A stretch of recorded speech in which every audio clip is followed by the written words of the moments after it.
Então, boa noite. Eu vou estar apresentando então a resolução das duas questões passadas como processo avaliativo, né? Então, a questão 1, ela tinha três opções então para a gente estar respondendo. Qual que era o erro? A primeira era qual é o valor absoluto do erro absoluto que cometeríamos se usássemos essa aproximação para a função cosseno na resolução da integral 1. Então, tinha o valor do π. Então, para a gente chegar no valor do erro absoluto, utilizando a aproximação da função do cosseno na resolução da integral, então, a gente começou aproximando a integral abaixo, substituindo o cosseno por uma aproximação polinomial via série de Taylor, conforme abaixo, então. A gente traz toda essa resolução aqui segundo a série de Taylor. Então, a gente resolvendo essa integral pela expressão polinomial, então, a gente chega nessa resolução e a gente trocando os valores, aplicando os limites da integração, então, que seria 0 e π sobre 2, a gente obteve então a resolução da nossa série de Taylor da seguinte maneira, com os resultados já trocados, né? Então, logo o valor da nossa integral acima se resume na primeira parcela, porque segundo termo que apresenta o limite inferior será igual a zero. Assim, o valor da integral pela aproximação é 0,999843. E calculando o erro absoluto, a gente chegou então que do erro absoluto o i real menos o i aproximado. Então, a gente tem o i real, que é 1, e o aproximado que a gente conseguiu obter pela série de Taylor, então, é 0,999843, dando aí esse valor como o erro absoluto.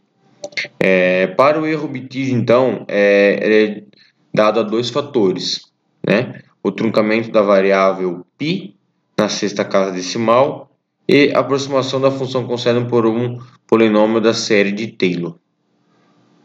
E a questão C, a estratégia, então, para a nossa redução do erro.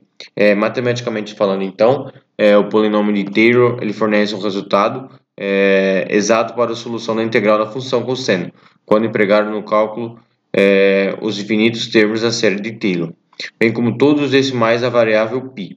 Contudo, é importante então a gente salientar que mesmo com essa aplicação dessas ferramentas numéricas ainda existem algumas limitações práticas para alcançar essa solução exata, ou seja, o nosso erro absoluto nulo, que é o truncamento computacional da variável π e a inviabilidade do uso infinito do polinômio de Taylor. Nesse sentido, então, para a gente conseguir atingir uma resposta satisfatória, é cabível, então, conciliar dois fatores importantes, o erro mínimo e o tempo computacional aceitável, em prol de uma solução do problema que atenda às necessidades práticas existentes. Caso para essa situação, então, no erro na casa de 10 a menos 4 não for aceitável, o que a gente poderia fazer, então, é partir para essa opção de a redução do erro, uma atribuição de um ou mais fatores polinomiais da série de Taylor, uma vez que essa adição não afetaria significativamente o tempo para computar a nossa aproximação.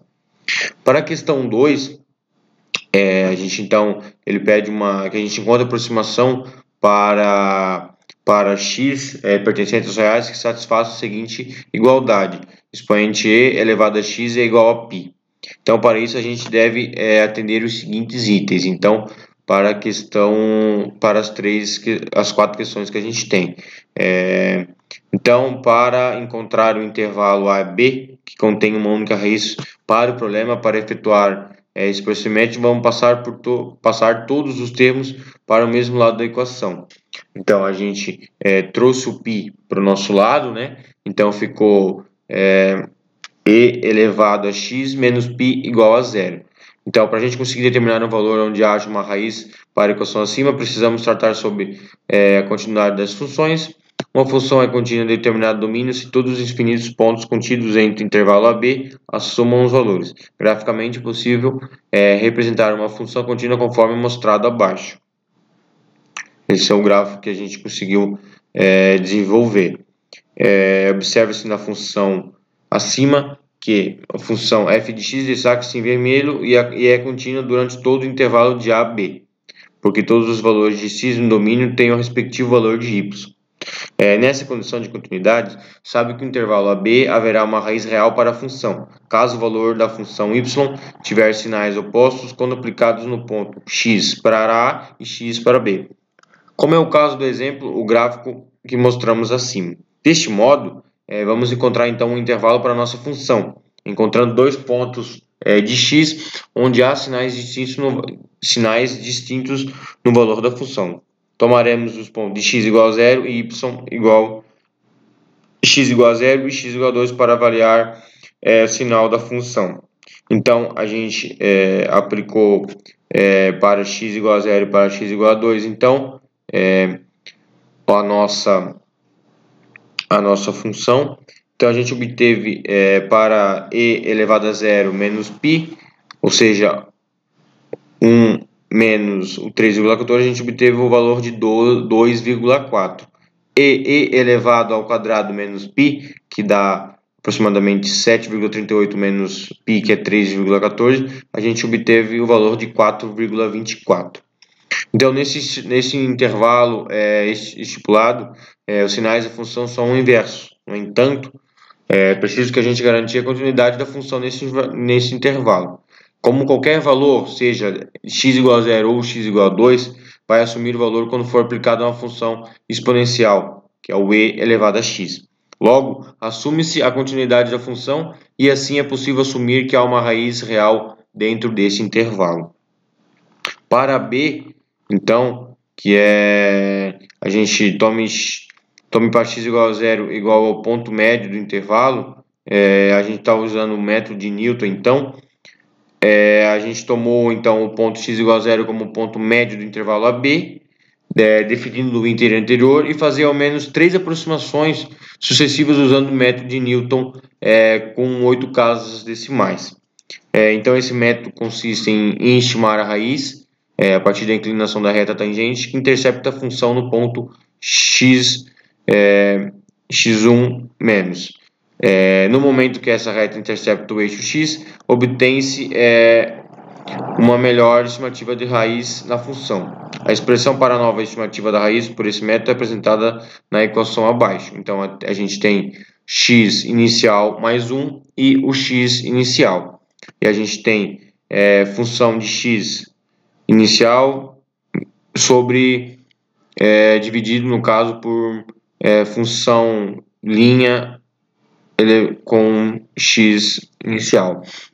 O novo ponto, então, x inicial mais 1 é estimado a partir da estimativa anterior x inicial, e no valor da função f de x inicial. Sua derivada, então, parte do ponto f de x' de x inicial no ponto x inicial. Esse cálculo para estimar a raiz é feito iterativamente até que a tolerância do erro permitida seja alcançada. Então, inicialmente a gente precisou terminar a derivada da função conforme abaixo.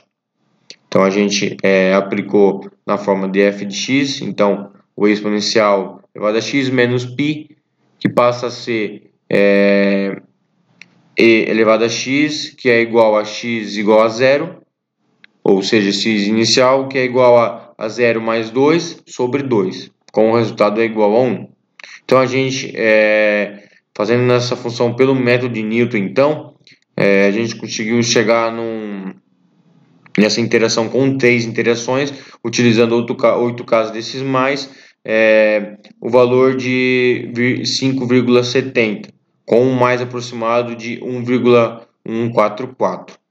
Então, observando que em termos em negrito, representa a estimativa da raiz pelo método de Newton, enquanto que temos em vermelho representa o erro do procedimento, uma vez que esse valor deveria ser 0. Consideramos também que estamos falando da raiz da função. No entanto, o erro na casa de 10 a menos 9 é uma ótima estimativa para a raiz, podendo ser considerado aproximadamente zero, uma vez que muitas aplicações não exigem este nível de estimativa de erro.